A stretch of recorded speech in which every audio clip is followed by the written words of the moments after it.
It began in a petri dish.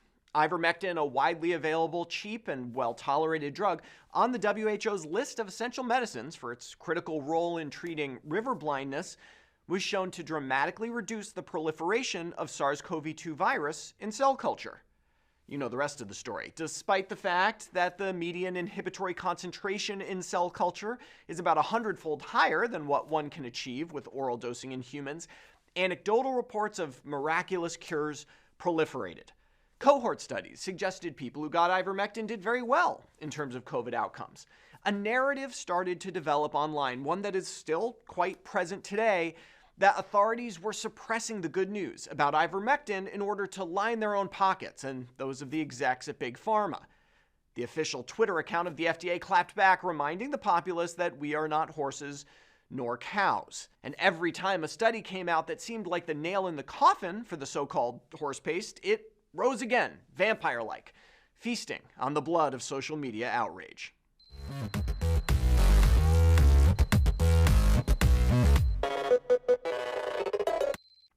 The truth is that while excitement for ivermectin mounted online, it crashed quite quickly in scientific circles. Most randomized trials showed no effect of the drug.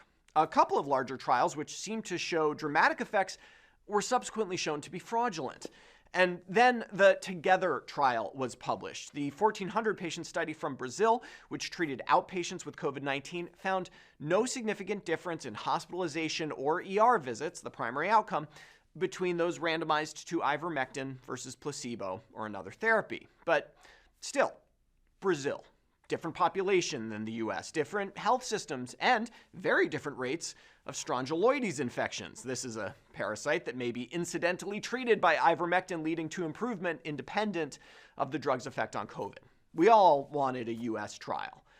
And now we have it.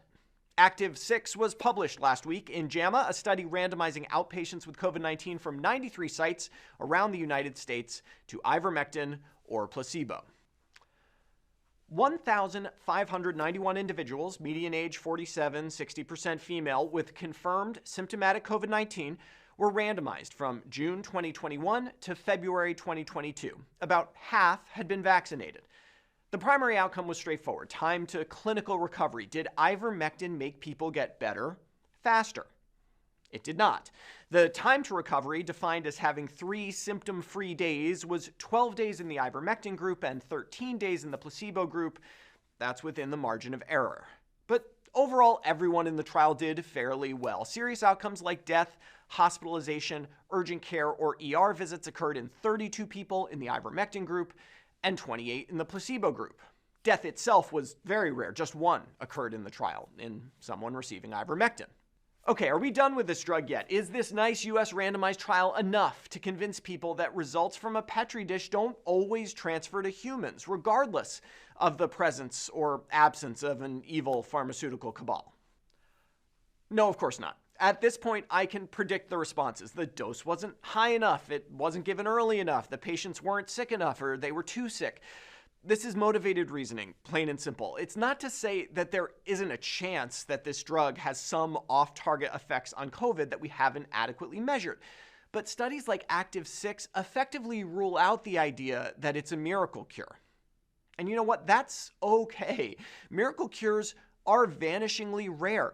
Most things that work in medicine work okay. They make us a little better.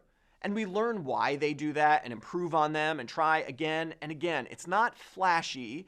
It doesn't have that allure of secret knowledge, but it's what separates science from magic. For Medscape, I'm Perry Wilson.